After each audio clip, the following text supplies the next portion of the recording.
I think this is the first time that we've had so many European and American war criminals this close to The Hague. So, you know, it's not that bad. It's not that bad. I grew up during the Iraq War. I mean, I grew up during several wars, to be honest. You know, they love doing them. But I remember the propaganda was so bad. And when it comes to The Hague, the United States even has a law that's nicknamed the Hague Invasion Act. This was passed during the Bush administration. I don't know if you know this. They have a law in the United States that they will invade the Netherlands if any American or ally of the United States is ever tried at The Hague. Right? So it's not a very nice way to treat your allies, but I thought you should know that. You have to love American diplomacy. There's nothing like US diplomacy, right? It was Nixon who famously said, we'll bomb them to the negotiating table, so if you don't do what we tell you, we're going to kill you, and if you do it, we might still kill you anyway. That's kind of the strategy that they've been adopting recently. I mean, they lied to the Russians about not expanding NATO, and then they expanded NATO, and then they lied about the Minsk agreements, and it's not just the lying, it's they're very proud of their lying. Merkel and Hollande, who then go on record and say, yes, we lied, we cheated, we stole, right? Like their master, Mike Pompeo. They lied to the Iranians during the JCPOA. They imposed a deal on Iran and then walked away from their own deal. And then when they were trying to get the Americans back, I was covering this in Vienna, the Israelis go and bomb their nuclear facility, and that's actually the reason Iran went to 60% enriched uranium, which they don't tell you. Now we saw the same thing again 2 weeks ago. What did they do? They pretended to negotiate with the Iranians, and then they go and bomb them. So there's always bombing involved in US diplomacy.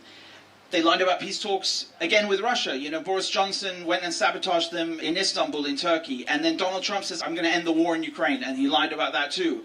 And every single step of the way, all of the diplomacy involves lying. There is no diplomacy. We shouldn't worry too much though, because it's not a war with Iran.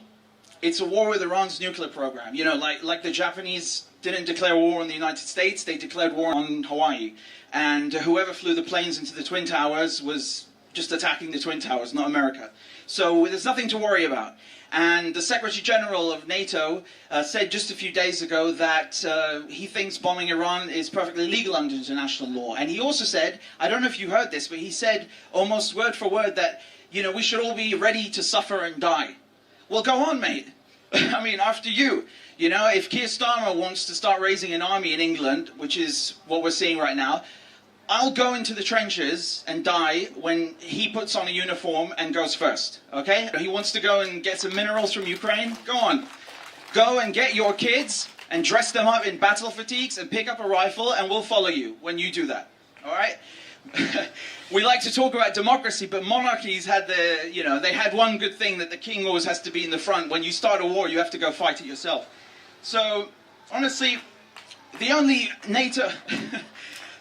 You know, they talk about Iran having a nuclear program, and this is one of the topics I know the best. I'm telling you, there's no nuclear weapons program. They just don't have one. And all these things, from the ICC to the ICJ to the IAEA to the OPCW, the World Bank, the IMF, unfortunately all of these associations and groups and organizations, they exist for one purpose only, which is to uphold Western hegemony. And that's what NATO is.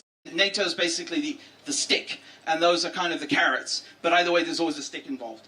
Now, they keep repeating the slogan about NATO being a defensive alliance, and I am having a tough time understanding this, and maybe you can help me with that. If NATO's a defensive alliance, what are we defending against? Because during my entire life, there's been no Soviet Union, there's been no Warsaw Pact. So who is the enemy? Are we fighting aliens? What's going on? How is it defensive when you're bombing a country on the other side of the planet? How is it defensive for the United States to attack Iraq, but Iran can't defend its allies, its neighbors? You know, your neighbors, that's not self-defense, but on the other side of the planet, that's self-defense. Tell me, is Yugoslavia better off? Is Iraq better off? Is Syria better off? Is Afghanistan better off? Everywhere NATO goes, it kills people. Everything it touches, it sucks the life out of it. It murders people. It creates millions of refugees.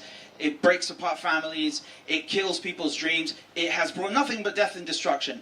And it's not bad enough that they're murdering people in our name. Now they want us to pay for it too. They want to raise everybody's contribution from 2.5 to 5%. The shareholders at the arms companies need to make more money, and we have to pay for it.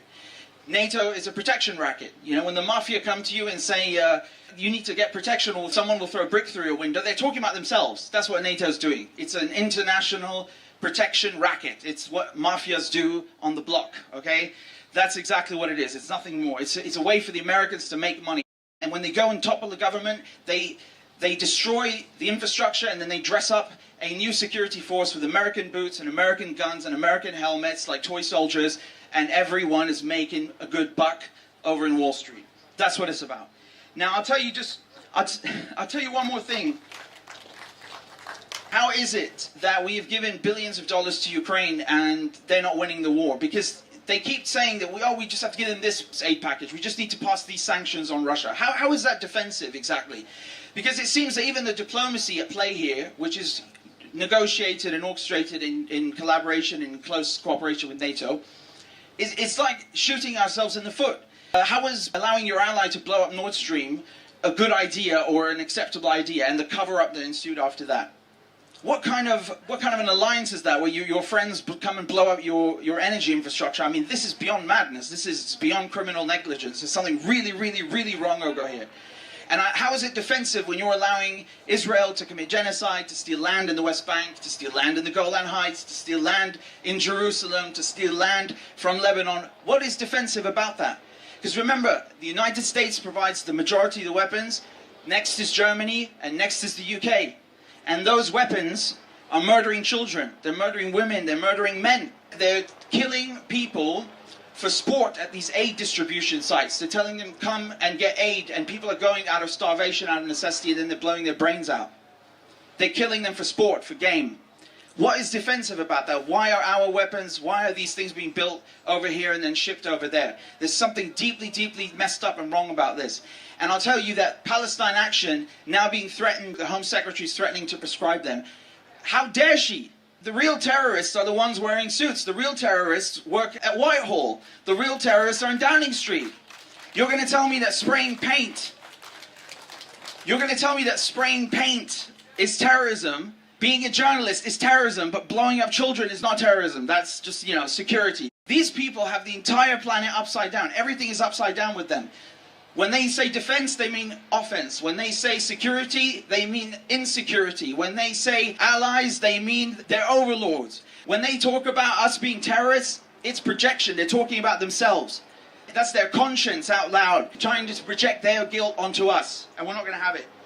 And I'll tell you that this dangerous escalation we're seeing right now with Iran, with the Israelis bombing them and the United States bombing them, NATO is stoking a fire now, a second nuclear fire, not just in Ukraine, but also in the Middle East.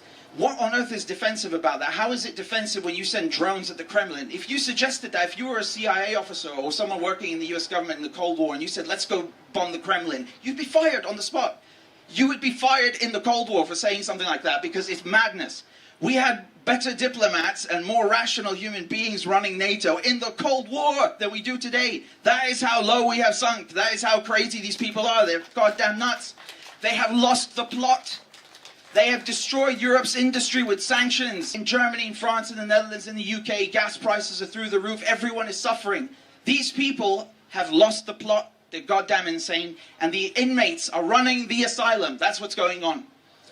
That's what's going on. The inmates are running the asylum. And I'll say this very clear. Everywhere NATO goes, they kill people. Everything NATO touches turns to death. Death to NATO. Death to NATO. Death to NATO.